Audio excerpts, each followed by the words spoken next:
I know you're in design, but you were in art, correct? Well, art comes from design. You first start with design, and then you see the need of art within your designs. And then you become passionate about certain art and certain artists, and then it happens.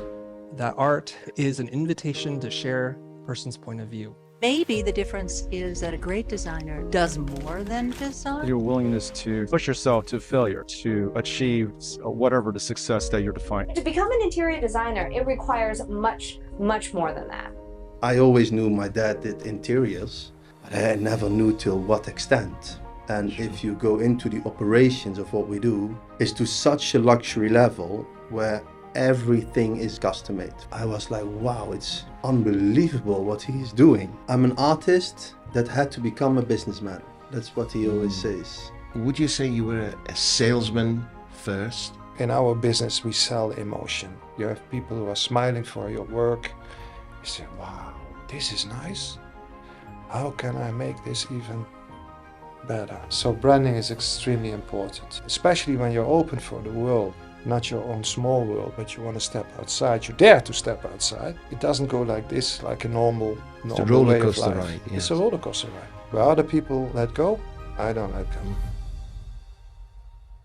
Isn't there a concern that there's a bottleneck, that everything depends on you? Absolutely impossible to sell a company like this without me. I hope my end will come in the arena like a gladiator. My goal is to be internationally respected for what we do. Your purpose. Yes, the purpose. Gladiators, welcome back. Today I've got a double gladiator session with you. Today I have a father and son team with an amazing story. So welcome back. Today I have Karst and Marieux van Broek. Correct. Very well. Pronounced well? Yes, Almost, amazing. yes. Almost. Well, I make you a compliment. Corrected. Yes. Corrected. Thank please. you. Say it. Marieux. Marieux. Marieux. But your surname I pronounced right. Yes, Van den Broek. Broek. That's correct. Yeah. Sounds like royalty. So Thank you. We where get does this, that often. you are, yeah. So where does the name come from? It comes from a very clever grandfather. The grandfather from my mother's side was called Thieu. He was a butcher. And the father from my father's side was called Marinus. And I was the first grandchild. So the two of them were fighting because they said, no, it's my name. No, it's my name. And the clever one, Thieu, who was the butcher, he said, let me come up with a solution. So he took Marie from Marinus and from himself. So they made Marieux. But it was too long, and as you also have difficulties to pronounce it like everyone, because who has a name like Marieux, you know? He knew already before that later people would call me Thieu. So he said, Smart. it will be fine, yeah.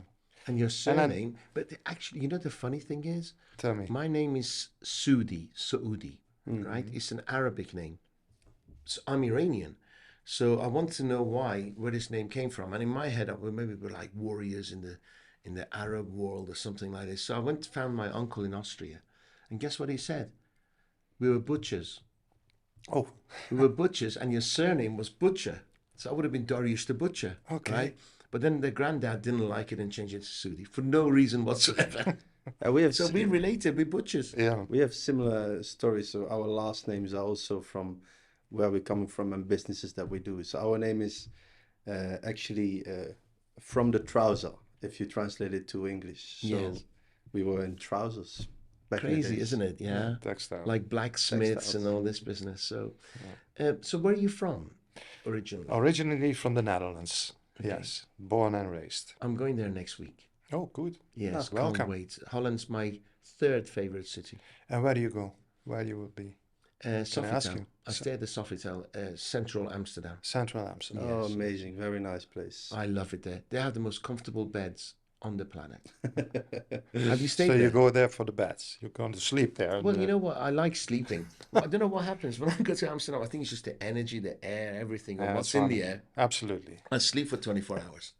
I just sleep for 20. I don't know why. The whole world's happening around me. I sleep for 24 hours and then wake up fresh. So there you are. This is also what I always enjoy most about Amsterdam. It's so busy everywhere. Me and myself, I like to be laid back and calm a little bit, Yeah. but I like things to be happening around me. So very often I just you have these boats on the canal.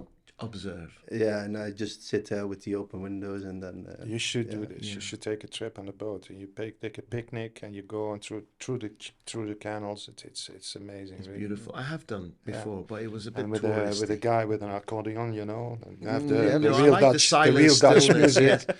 You know what I do though? I do sleep with the door open, window open, sorry, and I hear people walking by. It's really nice to have that energy. Yeah, that's 24/7. Yeah. 24/7. It just continues and Yeah, continues and beautiful continues. place. What I find with Dutch is the level of tolerance, right? And they treat people with respect, and people treat them with respect back. I feel. I think the more you try to confine people to rules, the more they misbehave. Like in England, where I come from, is people throw rocks at fire brigades and ambulances. You know, I don't see that. At the same time, the last time I was in Amsterdam, there was a couple of guys walking around with uniforms, and they were doing community service. They were cleaning the streets, but people know that they are naughty and they're serving community service. I'm not sure that's a good thing or not. But Yeah, look, I think in Holland it really depends on where you go. yes, Amsterdam, we as Dutch people, we don't consider Amsterdam to be Dutch, to Yes, be yes. to be the Netherlands. Yeah. But I totally agree with you. If you have a little bit of space that you can maneuver in, you don't have these extreme outbursts because Exactly. people can live and do their thing. And this is also what Amsterdam has to offer, I believe. absolutely. And a lot of bicycles. A lot of Yes, bicycles. yes. And don't they ride fast? Yeah. I was cruising, and everybody's just driving past Yeah. me. So I need to exercise his legs, work out. So how long were you in? Because you're in a business that I have no idea about, but I love to know art. First, I know you're in design, but you were in art, correct? Well, art comes from design. You first start with design, and then you see the need of art within your designs. And then you become passionate about certain art and certain artists, and then it happens, and then it just goes with So share us your story. How did you get into design? Did you have an interest in design? Don't you have to gay to be in design and art? it. Sorry, no, you don't have exactly. Like here's a proof that you. No, I'm far from. that's I'm far that's from fashion, gay, but right? No, I'm just kidding. yeah. So how did you get into design? First of all, I believe that you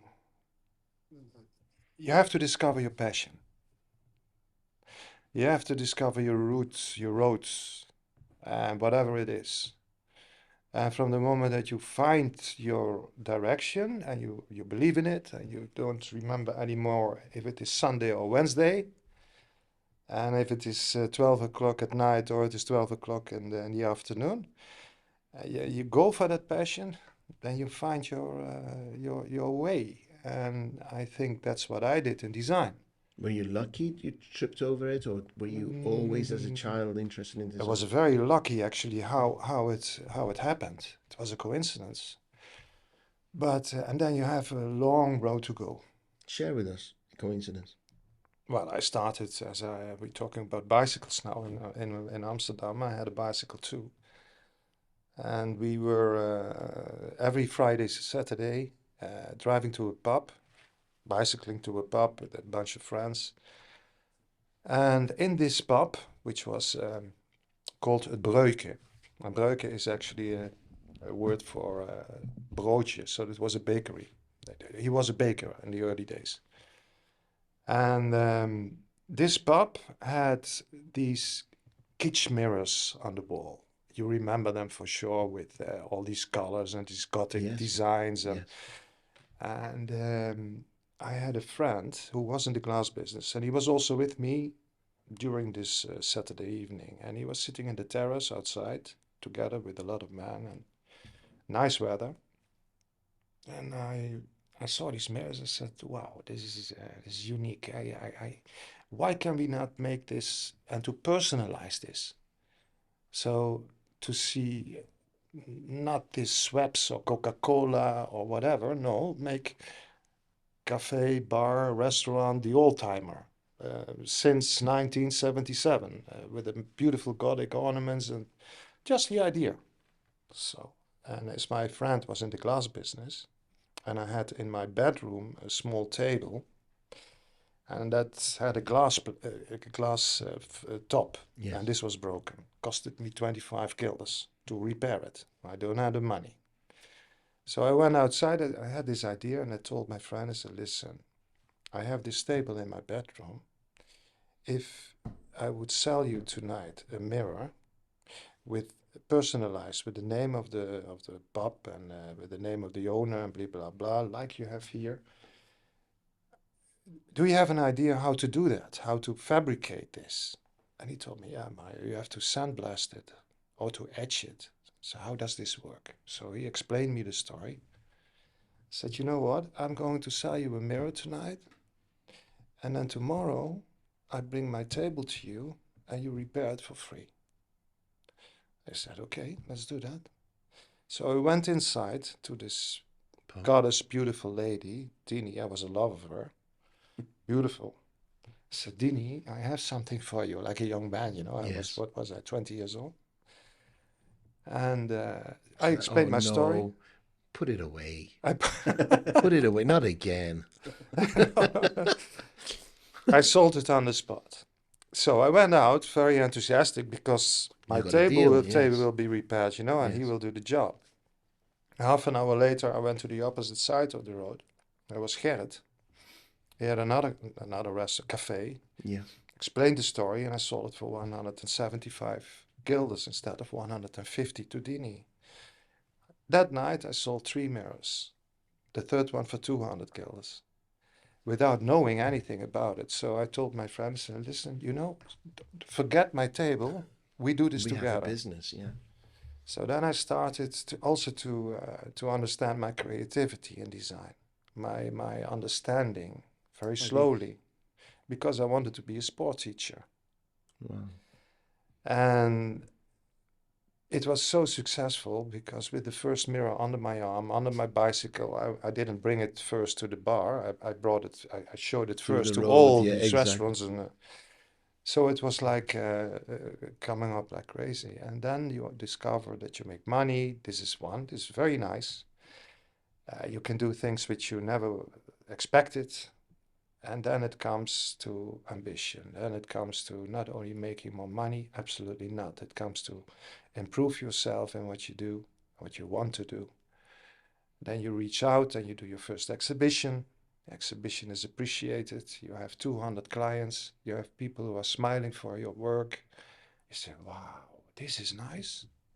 How can I make this even better? So you put your levels up, you study, you go ahead, you travel. I traveled already in 1980. I was here in Dubai. I had my first clients with interior architects because I was in the glass business, glass decoration. And from glass decoration, you come up to furniture. So you design. We had the first glass chairs, full glass chairs, glass tables. We were on television in 1950, 85. Like the youngest entrepreneur in the Netherlands who are successful in all these kind of things, you know. And you develop yourself, and especially when you're open for the world, when you want to discover not your own small world, but you want to step outside, you dare to step outside. You come in all these topics and all these failures. You come in all these, you know, it doesn't go like this, like a normal It's a roller way of coaster life. ride. Yes. It's a roller coaster ride. Yeah, and that's the way it went with us, and always seeking for the headache. That's actually the right word. Look always for the problem. seeking for Look for the problem. Yeah, where other people let go, I don't let go. Mm-hmm. Our company doesn't let go. Do you still have the same partners as day one? No. But that's also logic, I think. I have still one designer with me who's there for, I don't know, 35 years, 38 years. Mm-hmm. Yes. We have still a very loyal team. But I believe that's life. It's also when you are People young. move on. People have different goals. Yeah, it's true. And suddenly you know you have a bunch of friends when you are when you're little in your class. You have 30 friends. then it become 10, and then become at 4 or 5. Then why is that? Because you grow or they grow. You don't level up anymore. That's the way life is. Are you still friends with them? Sure, some of them. Those people sat in the pub with you that day. Do they look back and think, "Wow, look what happened"? I have no contact with them anymore. what a shame. Yeah. But no, it's not because I didn't want, but my life is international. My life is so, woof. So, tell me, from the point that you were selling glass yourself with mirrors to the first time you employed someone and you had a company. Mhm. Tell me about that journey. What you had to go through. How old were you? Yeah. And then you had. I you wish had, I you could had to show pay, you. You had to show pay you. salaries, right? Yeah. I wish I could show you pictures because that makes it more. We had a very futuristic showroom where I was helping, in the construction and in everything. Because it's yours. It was yours, and I didn't have any staff. There was nothing. It's your baby. My baby. No. I partnered up in my first business with someone. We had for 23 years this relationship. Yes. I got the opportunity to travel. I got the opportunity to design, and he was taking care of the production. Yes. So that was actually a very good experience. And the worries came from the moment that you have to pay salaries. That's very, very correct. Then there comes also the must in your business. You must perform. You must sell. You must, and that makes it very intriguing in one side, and the other side, in design is emotion. I'm not selling a box of matches. That can also be very much a goal to sell another brand of matches and to make that world famous. But it's another thing with design. Design is emotion. So when emotion comes into business, emotion is also can be a tricky thing, especially when you have to think about salaries, when you have to think about costs, when you have to think about actually business.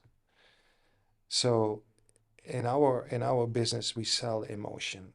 It's only about this. We are selling something for so much money sometimes, where the client Didn't wake up doesn't thinking, "I get wanted." anything. Yeah, and He gets a piece of paper. That's yeah, it. they didn't wake up thinking, "Today I'm going to purchase this." You had to sell that emotion. No, to so them. this takes maybe a year, 2 years, 3 years, 4 years before they really see the results. So trust is it. And trust you can only get by confidence, I think. Yes. Confidence is what you can earn from your client, but first you have to get it yourself. Where do you get it from? You get it from your experience, that what you say is no bullshit, that you perform, that you give the service, that you give the quality, and that you do what you promise. That's it. So, would you say you were a salesman first, and then I think I was passionate designer or creative designer? Look, in terms of sales, I think he always says, I'm an artist that had to become a businessman. That's what he always says. And the first step was sales, but then he actually produced himself. So if you go back to our home country, there is a gas station where they had this high pressure air machine where he could use the sand, and with the sand that he put on the floor, and then he was sandblasting the mirrors himself. So he learned the craft himself. And up till today, you see all these marks in Where these you stones. worked, where you were doing it. Yeah, in the snow, so we would go there sometimes and have a look at it to go back in time, like this is where we are. So do you have siblings? Yeah, we are with 5. 5. They're all in the business. No, I'm the only one in the business. How come? Look, having your own business, and especially in the way my dad did his business, and what By the way, sorry, are you the youngest, oldest, middle? I'm the middle one. Middle one, okay. Please. What I also incorporated from my dad is never settle for anything less than the best. Whatever you do, never settle for anything else than the best. And putting this standard for yourself, you go out of your way to do that. And he had an international life, worldwide, showrooms in Riyadh, Dubai since 1980, New York, everywhere, all over the place. So we never got to see him a lot.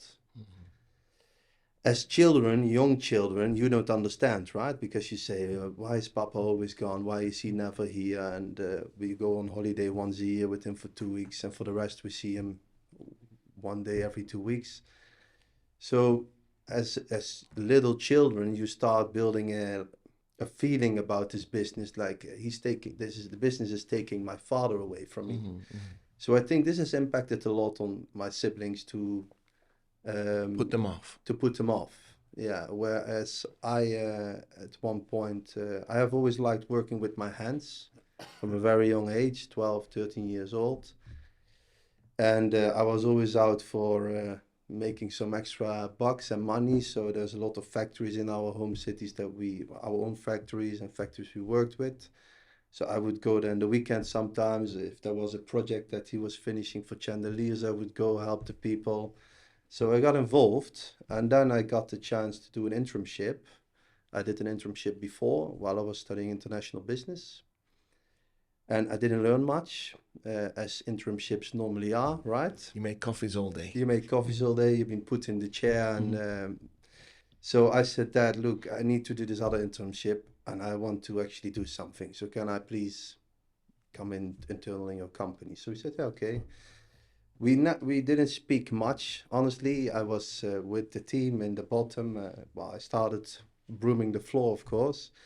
But this is where I got into the product and sourcing of everything. So I always knew my dad did interiors, but I never knew till what extent. And if you go into the operations of what we do, and especially what my father does, is to such a luxury level where everything is bespoke, but everything is custom made, from a door handle to a table leg to a wallpaper.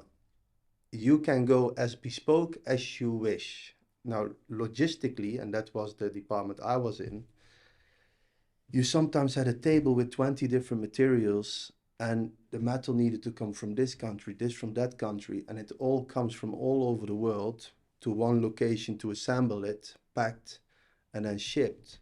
And for each material, the master is allocated. So we will never say, hey, you make this table, you source the metal, you source the glass, you source the veneer.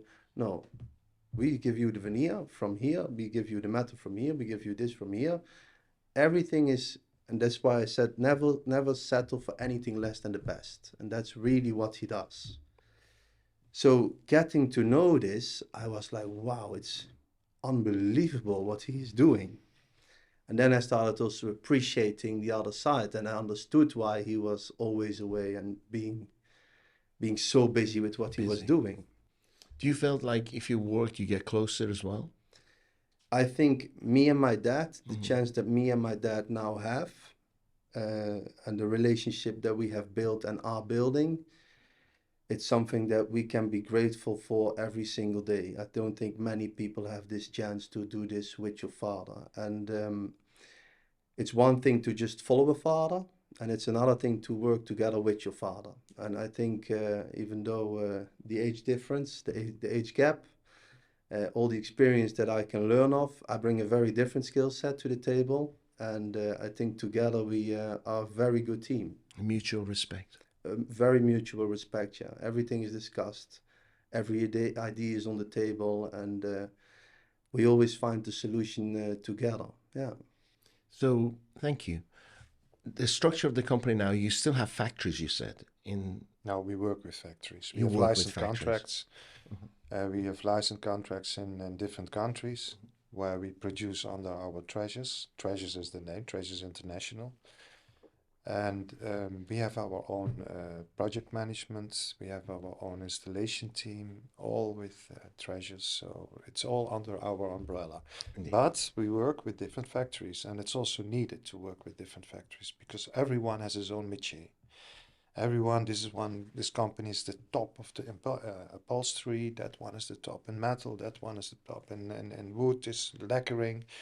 So it's you have to You need it. you need it. Yeah. So as an artist, do you look back and you think, you know, I did good because you're artist stroke businessman, right? Because they're totally different things, running a business and Yeah, being an artist. yeah. And you don't get many rich artists. No. It's like you don't get many rich authors, right? So where is give me your top three nuggets so the listeners can learn from you. How do you run a successful business? And then my next question is going to be scaling, because you've scaled. You've gone from being in Holland to having showrooms all over the world. So You have to be a businessman. If you're not a businessman, you lose it. You cannot just float on clouds, and do what you want. You have to listen to people. I think that is the first thing you have to do always in life. When you're young, you believe that you know everything because you studied. It's like did you have anybody helping you when you were young? Your father? my father, when I reached the age of 27, only from there. When he saw that I could be successful, then he started to Getting attention. You got his attention. Yeah. But what I wanted to say is, what did I say just now? Running a business. You were saying people got to Yeah. realize it's a You business. have to listen, to learn to listen. If you have a driver's license, you believe that you can drive a car, but you cannot. You only learn it maybe in 1 year or in 2 years. Then you see the difficulties, how it is. Then you an accident here or bump here. And that's the way with business as well. You can have your creativity and you can be as creative as you want. The business part comes in to know that you have to be special. Mm-hmm. It drives your creativity to a higher level. It's not the other way around.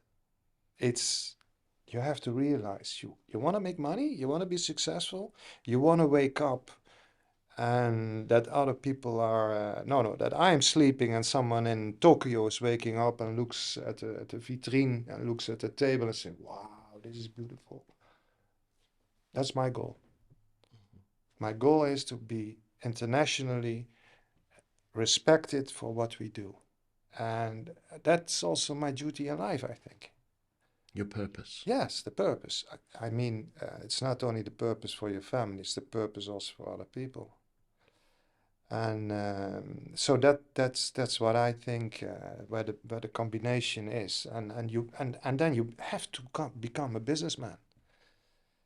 And luckily enough, I can still have the creativity in myself to bring this on the table each day, and it comes out of me like no problem. I never have to think about anything. When I meet a client, I read the client first. That is actually the only thing what I believe I'm good at. Mm-hmm. And your gift. My gift, yeah, to read the client and to see I do not have to live in this residence. It's not mine. Mm-hmm. I'm only the how you call this, the one who was behind the orchestra, who was doing the composer. The composer. I'm the composer. The client has a melody, but he doesn't know. He has a whisper, but he doesn't know how to make this together. So I do this for him or for her, and to make this, and then the client, when we are ready with our designs, the client looks at us. How do you know? How did you know this? That's the job. You see, as a business owner, sometimes you got to make tough decisions. Like you got to Very fire tough. people and so forth. Was that difficult for you? Yeah. It was, because when you're passionate about something, it's difficult. You make very easy mistakes, and a lot. Mm-hmm. A lot. Too impulsive, too quick, too sure of yourself. Easy money. Okay, let's do this. Let's invest it. Let's go here. Let's do that. Yeah, it's a big learning curve. So money education was important to you. Yes, still is. Amazing. Your organization, are you still a head designer? Is that what you are currently? You lead and yes, I lead my bespoke projects. Okay. What Karst was just explaining you, and bespoke, real bespoke. That's what I do. Yes. But Karst is on board because for sure not because, but Karst told me, Papa, I want to develop the level just below Bespoke. To get, in Bespoke, you have clients for millions, but when these clients say, in the end, no, let's forget it. I don't do it. You are spending 6 months of work, And then nowhere to go and nothing. So your turnover in a 1 year can be this, can be this, can be this, can be that. So to reach this line, it is needed to have your bread and butter, your cash flow. And Karst took care of this much better than I did, and much more now. Going into a level which is just below, more reachable for people. Also working with what is it? With standard furniture, high level, very nice. Not to do any project, but to do very beautiful, exclusive projects still, but affordable. And also in timelines, we are much more quick. We can deliver much more fast, etc. So that's a very good. Has that project started? Has it taken off now? Or Yeah.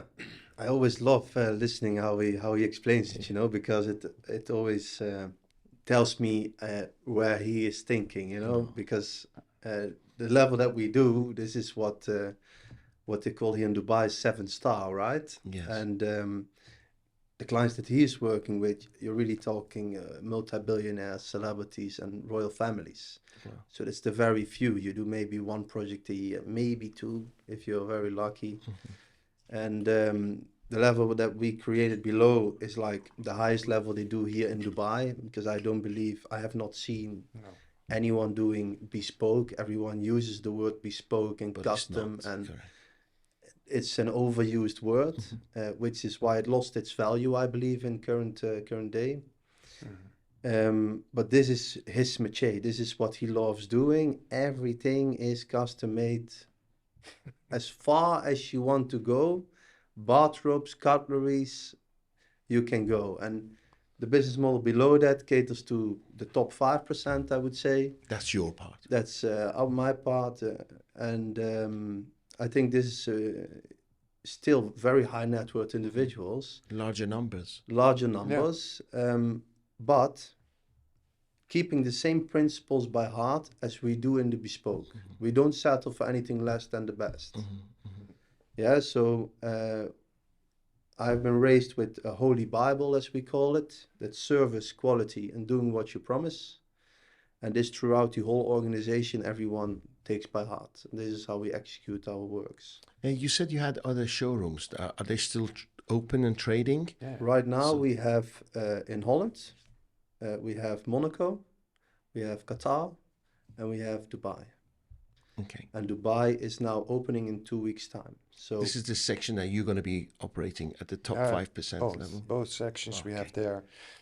Yeah. You enter this wonderful premises, I hope, because we are in 2 weeks away from it. Where is it? In City Walk. Wow. Just next I'd love to get an invite. I'll be honored. Be sure you have an invite. Next to Cadillac, Rolls-Royce. Yes, Cadillac I know exactly area. where it is. Yeah, wow, nice. And so you walk into an art gallery where we present about 20 artists from all over the world, which we know because we use their art in our projects, and very happy to have them. And then and there you have your experience. So from the art you see the design, and you see we can welcome people. And then next to this beautiful premises we have our architectural office, our design office, where we are very happy to show our clients what we do. Because, try to go into a design office here, or you have a project which you need an interior designer. You meet in a room, there's a television on the wall, there's maybe a designer and a salesman, and they show their projects, and that's it. And then you have to tell your story, what you want, and then they promise what they can do. But you can never look in the kitchen. You never, what is this company? Who are you? Mm-hmm. And that's what we wanted to achieve. It's all transparent. You come into the office, you see what we do, you feel what we do, you see people at work, you see there are 15 people working on designs, on everything, you see materials, you feel the vibe. And that's needed for client, I think. Yes. And then we come back to trust. Yes. That's what gives the trust. And also the relationship is stronger because you hold their hand throughout the process. Yeah, exactly. So recruiting people for here, was it easy, or have you brought people in from Europe? We have brought people in from our other offices. What we do if we start in a new city or country, we bring in key members from our existing offices that are used to the structures of working. And with these key pillars, we then expand. So these guys are used to traveling and opening new stores and stuff. Wow, Oh, they love it. Amazing. Dubai, of course. Yeah, and this also gives us the chance to set something up properly and not have this Good foundation. good foundation, because, and especially in a country as Dubai, people come, people go, people come, people go. It's only about the money and about the best offer, and obviously that's everyone's right, and it is about the money if you're employed.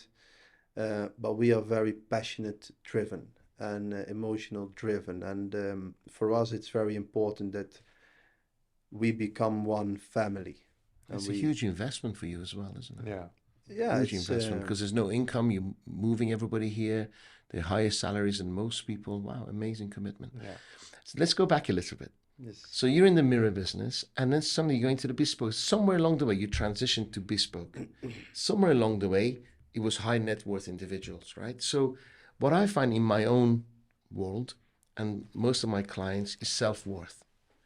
It's because we can't afford it. We can't imagine somebody wanting their lounge ring for $2 million or $5 million. Does that make sense? So where did you learn to charge what they were happy paying? Because you can almost, when you're talking to a billionaire, you can charge too little, right? Then they'll dismiss you. Am I correct? They think like you're too cheap. Where do you position yourself? And what was that? Do you remember that first deal when you went home and, oh my God, I don't know, $50 million. Oh my God. Yeah. Higher. You probably higher figures. I have no idea. No, it's not. You know, from the moment that a client discovers that he's buying value for money, then you discover it as well.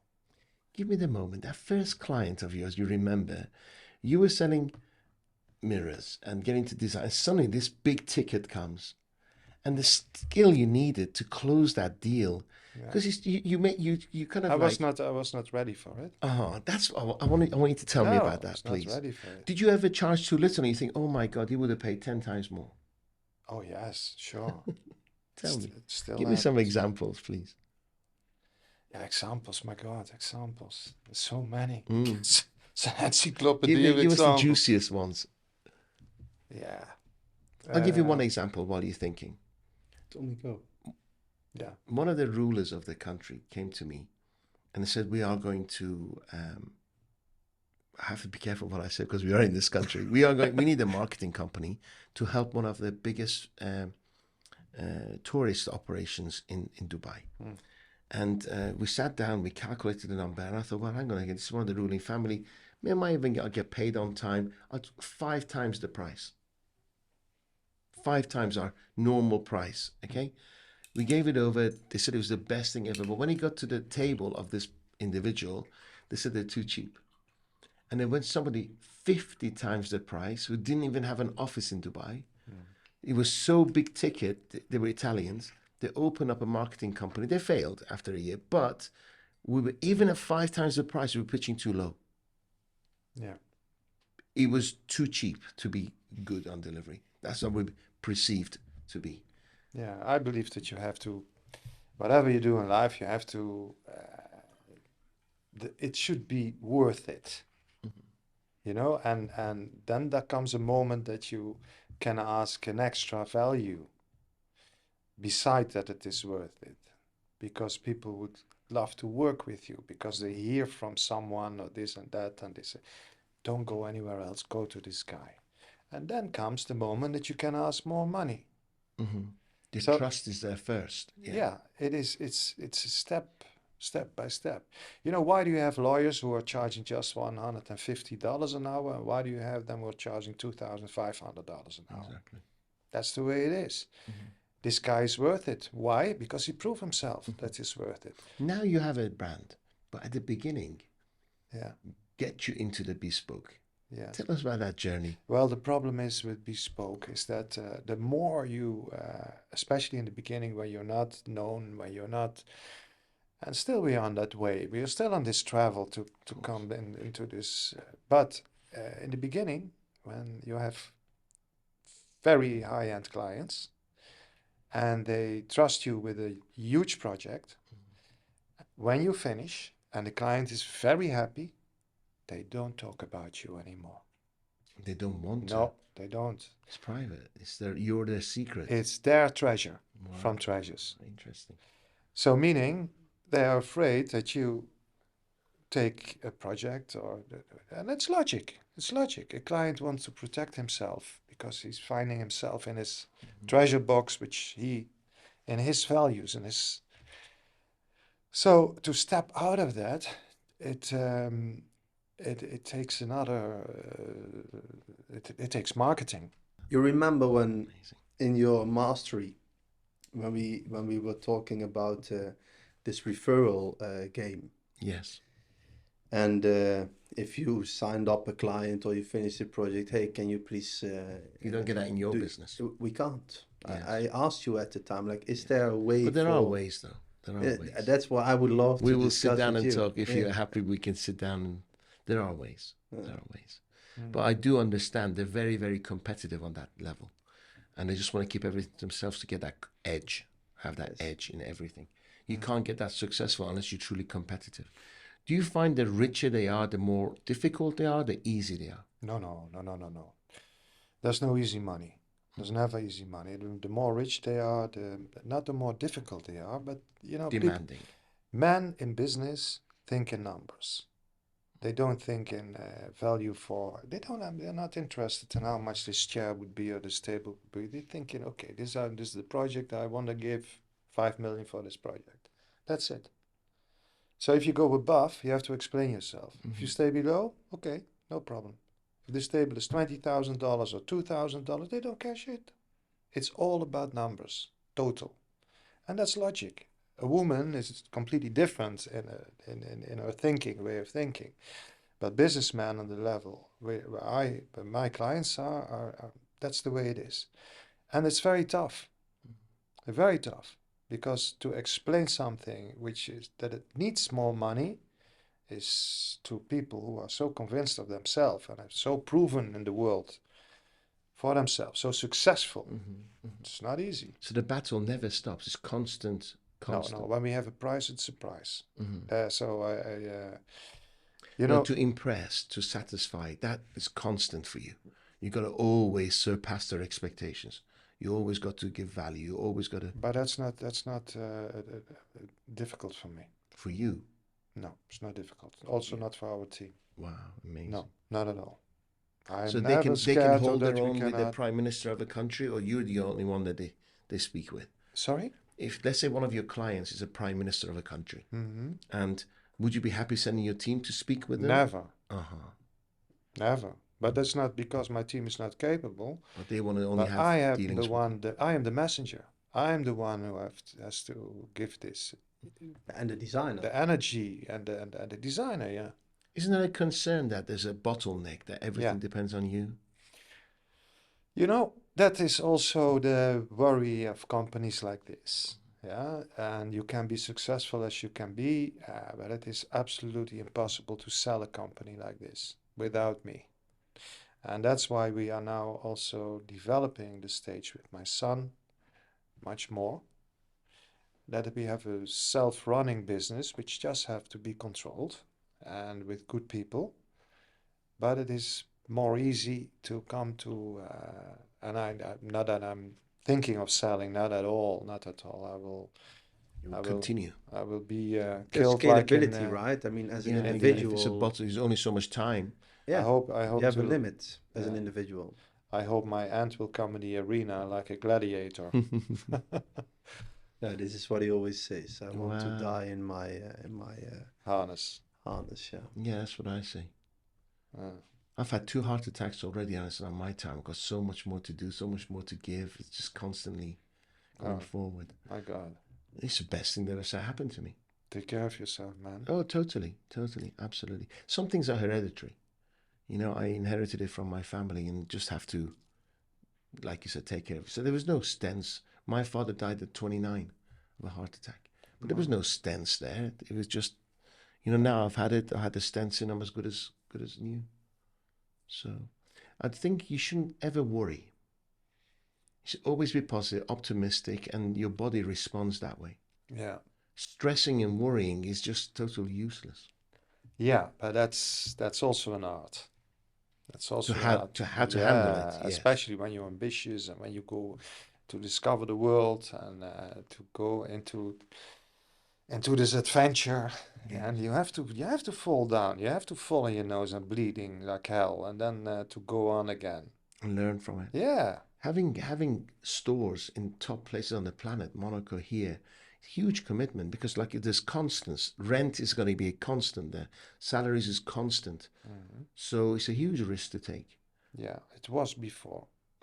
Now you know you have it. Now we know. We've stabilized. We have, but it was quite a journey. Yeah, that's it. And especially, I come back to the fact that first place you are a designer, so the emotion comes first, then the businessman, and now you discover that you balance it. You don't take your drastic decisions anymore. You don't go just because of we do feelings or testosterone or something like this. Yeah. But I tell you this now, but when you come to our premises now in City Walk, you say, wow. And I tell to myself, we invested far too much money in this to make it beautiful. But yeah, that's it. It's also who we are and what we stand for. Yeah. You have to represent, your work is going to represent what you're about. Yes. So does it help to have showrooms in top cities in the world? It's not showrooms. Or art galleries, or galleries, would you call it?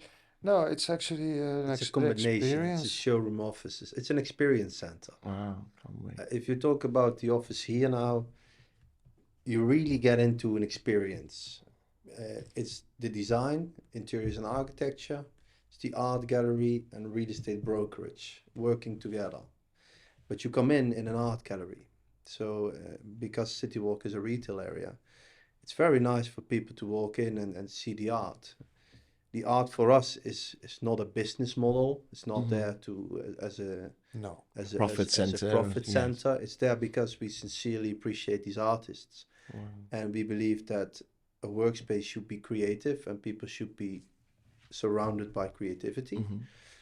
Of course, when people like the art, and we're more than happy to sell them the art, but it's not a business in itself, but it's an experience. And from there, people can go into the design section, into the brokerage section, and it's a platform working together, catering to the same people.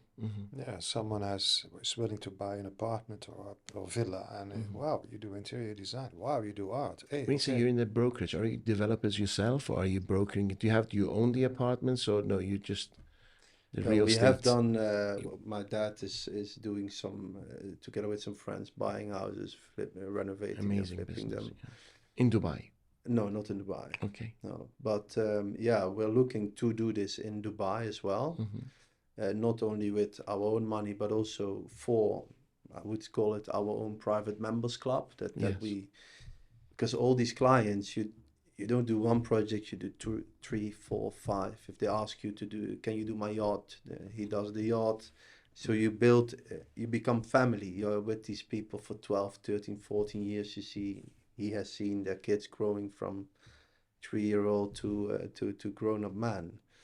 So you become so close. So this is what we're looking to do. First of all, now we want to set up the business, get it running, and then we will start spending our time in adding on to that platform, as long as it makes sense. So it needs to be catering to the same people. But people have, high net worth individuals have, they need family office services, for instance. I'm just saying something, right?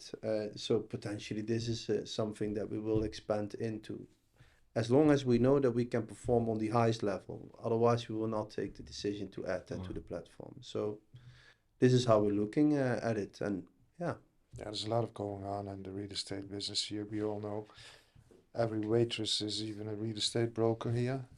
True. And so the trust. I feel that the trust in the real estate, especially in Europe, Maybe like to invest in Dubai is very scary. Mhm. People are not. So again, trust, and we have to build that trust slowly because our métier is not coming from there. We have to learn. We have to go through learning curves. But we have our principles and what Karst just explained, and that's actually the basis of it.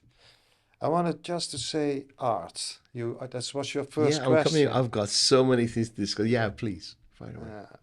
You know, what we find most of the time, people who are doing an interior for their own home, they discover a white wall and they say, "Oh my God, we need a painting here, or a sculpture. Put something there. Put something there."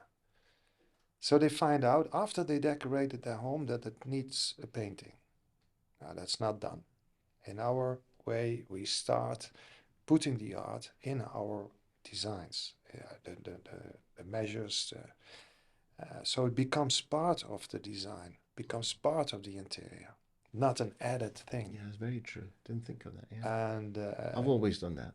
Well, there's space here. Better get something to put it there. yeah, Yeah. yeah. So that's our philosophy with art, and so it is not an added thing. It's something which starts from the beginning. This is where we want to do, and also to teach your client, to learn your client, because sometimes clients are so attached by the paintings they have or the sculptures they have that they cannot let go. Okay, fine, but we have to find a place and a way because it doesn't match with the design direction. Yes. It doesn't, but we find a way. Yes. So, not that it completely screws up the full interior by having what is it? A Van Gogh can be millions, but it doesn't fit in this. So you have to find this way. And what we do a lot is Have you moved Van Goghs? No. Picassos? Yeah. Wow. Yeah. Wow. Amazing. Yeah. Do you get to learn a lot about your clients' businesses while you're working with them? I hope so. That's the nicest thing what you can have. Do they ever come to you and say, "Look, I'm prepared to invest. Let's do this somewhere." Business opportunities with them. Your peer group must be huge, amazing. Yeah, but I keep that separate. Uh-huh. I don't want to mix that. And from the moment they come to us, Mario, do you know someone because in your network is this? I can recommend you this, but that's it. I don't think it is wise to do that mixture and to be designer and to be to give business opportunities for people. I don't think that's the Stick to what you. Yeah. They know who you are. Yeah. Okay. Business opportunities, yes, sure, but then not with my clients and in design. No, I don't think so. Okay. It's hard to say no, isn't it? Yeah. Yeah, it's hard to say no.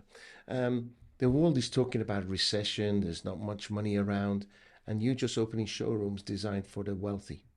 So, how do you feel about money and the rich, the poor, the divide? What's your opinion?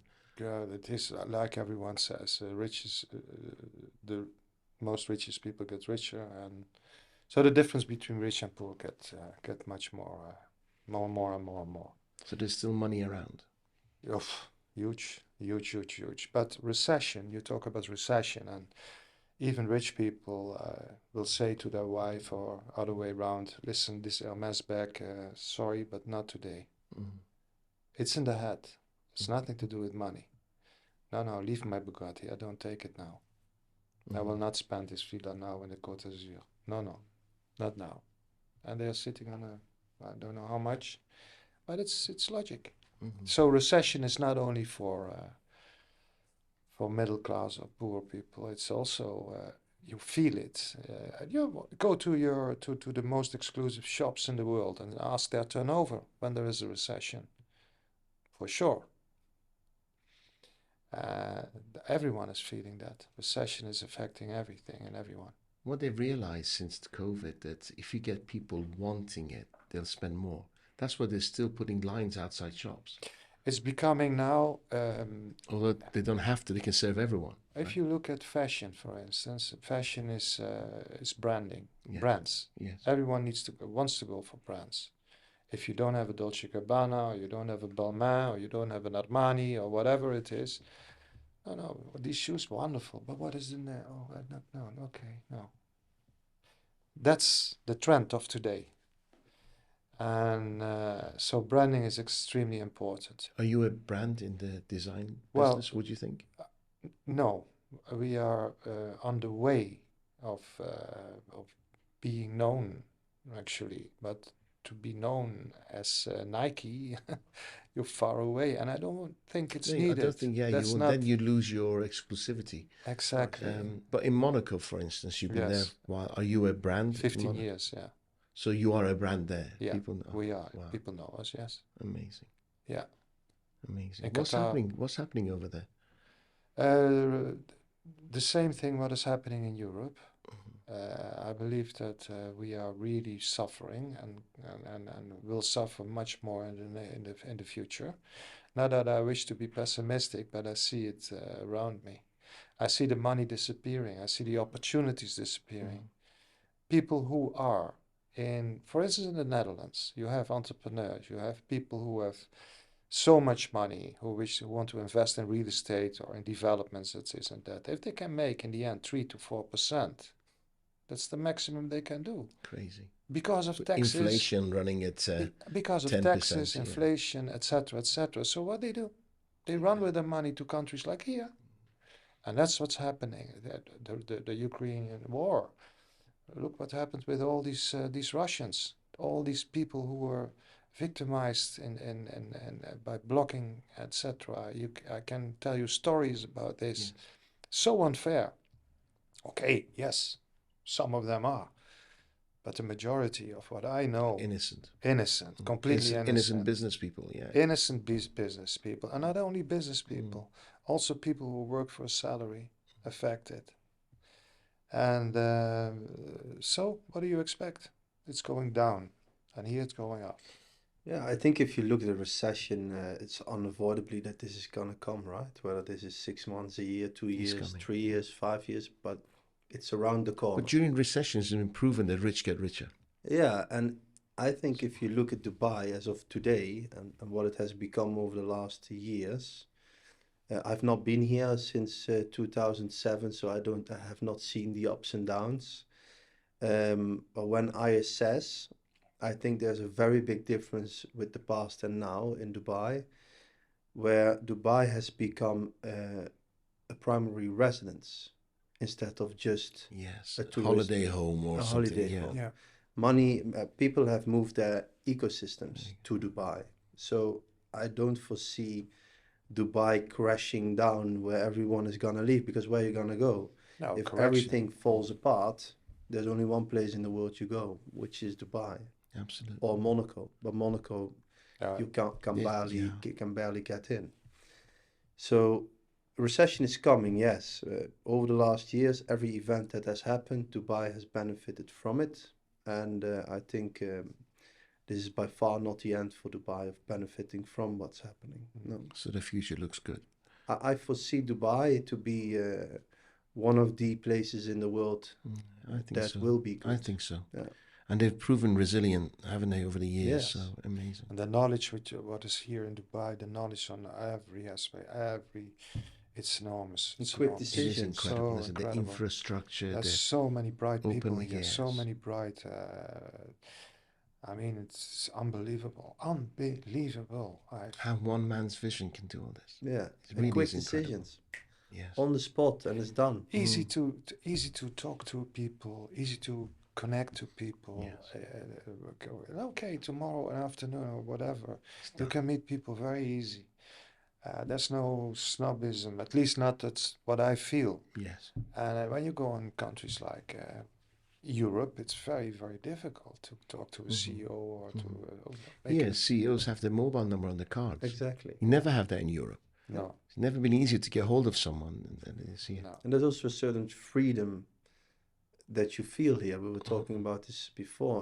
You really feel free in what you're doing, but at the same time also very secure and safe.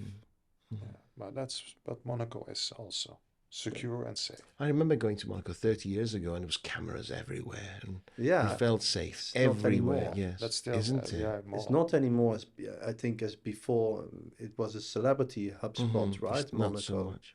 I don't think Monaco has that anymore. Yes, it has, but it is more engaged with yeah. Everyone is welcome in Monaco, but still, it is very much It's more diluted now than It's it more was before. diluted. It's very exclusive, but it's more diluted. And yeah. But before it still, was kind of a Hollywood, right? Yeah, but very small though, isn't It's it? very, it very is. small. It is very small. Yeah. Here is huge. Yeah. So tell us about your launch of your business. What are you doing? How is it? Is it going to be an event? Are you doing a soft launch? Tell us. Yeah. So 2 weeks. 2 weeks from now, we're opening the offices. What is our main goal? Our main goal is to make people and families happy, to provide value to them. We want to advise. We don't want to sell. We want to advise, and we want to add value. And if we can bring that, then collaboration is automatically there. What we do is design of architecture and interiors. We do project management for construction and fit out. And within this, we also limited what we do local to guarantee the outcome of the project. So with our experience in the GCC, we know which things you can do local and which things you should not. And there's one thing you shouldn't do in Dubai, which is depending on contractors. So we have very strict contracts and contractors that we work with that work according to our terms and conditions.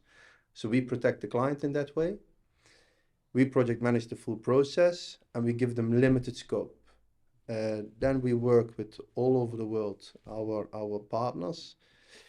For instance, joinery works, we will take them from abroad because it's like Quality. a makeup, right? Yes. So everything that is visible, we don't want to be done locally. Of course, there are certain exceptions, but There's certain criteria they have to go through, certain standards, Precisely. history of work, projects and so no on. risk.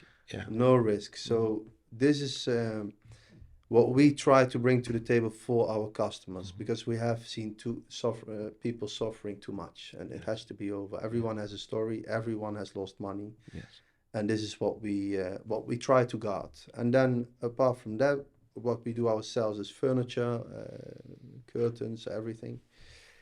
So we like to make people lives easier and happy, to create beautiful things for them. The art gallery was selling beautiful pieces that people can get inspired by, and we're sourcing their beautiful homes or investment opportunities. And Are you inviting? Is it going to be a grand opening? Is it going to be? so there will be a grand opening, but we're gonna wait a little bit, most likely in December. Okay, so you're going to open soft. Yeah. We're gonna open soft. Invite certain groups of people, certain clients, certain nationalities. Very Select. Select, little. How are you inviting them? Personal relationships, and there's You're also not wowing them with some gift to come and. yeah, of course, this will all be arranged, and there will also be certain events for certain groups. We're also looking for partners, of course, to work with. So there will be special events for these partners specifically, where we invite them, explain them about what we do, getting to know each other, and seeing if there could be collaboration. And fun. It has to be fun, you know. Business also has to be fun. Has to be, yeah. Yeah, Because you're engaging their emotions, right? exactly. Fun is an emotion, Yeah, right? but an 'Cause opening if- party should not be, oh, this is nice. Oh, Correct, no, let's have correct. fun. Let's have Memorable. memorable music, fun. Yes. I mean that's life also, no? Amazing. Yeah, and Amazing. with the clients, as you said, emotion. It's if you sell a product, it's do you like it? Yes or no? No. I go to the next one. Yes. Here, nice. You hand over. Maybe you follow up 1 month after, maybe 1 year after. If you start designing, the design itself is already a process of 5 to 6 months. In these 5 and 6 months, so many things can happen, and things can change. So you go on a journey together of emotions, and after you then finalize the design, you get into the execution. So this will take 8 months up to Yeah, you 6 talk, years, depending on the size. talk about Wow. big projects, yes. Yeah. But design can also be done in 6 weeks or 4 weeks, you know, No, not Depending with on the depending on. technical Yes. design. I mean, Do you ever have like a boutique hotel coming saying, I want my hotel rooms doing? And we are currently now talking to someone that wants to do a boutique hotel. Up till now, what we have always been doing is in bigger hotels, is the entrance lobbies, the elevators, and the royal suites. Other areas we were never interested in, but now we're talking about a boutique hotel, which we Yes. are very keen on doing, because it's a great challenge. Amazing. Change is beautiful, isn't it? Change is beautiful, yeah. Yeah, but not most people welcome change. They don't like Correct. change. They are And afraid. they're the Titanics. We're going to hit that iceberg and sink, right?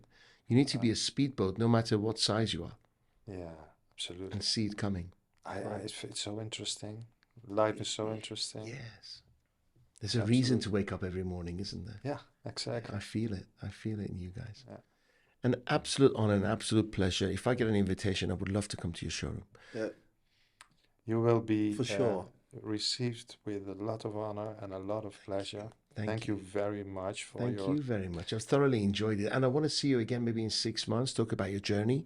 Sure. And maybe even when there's a soft opening or something, we bring our cameraman and take through the journey of Pleasure, your for showroom sure. as well. Big That would be pleasure. great. Big, Would be big great. That'd be amazing. If people want to get hold of you, although we're going to put the details at the bottom of the video, how can they get hold of you? You can get hold of me by website, social media. Share And, with us the address. So this website is called treasures.international. In there you will have the different departments that you will link through. Guide you. Then Instagram is treasures.international. You have treasures.interiors and architecture, treasures.art gallery, and treasures.real You have an estate. Instagram page for each one. Each one. Wow, who's going to handle those? It's a huge team. It's the It infrastructure of the needs it, marketing yeah. is Do you employ them yourself? No, Yes. oh, well, that's the best. yes. Don't outsource. Yeah, Yes. good. Real honor. Thank you, Likewise. gentlemen. True gladiators. Thank you, I Darius. hope you enjoyed it as much as I did, and I'll see you next time. Thank you.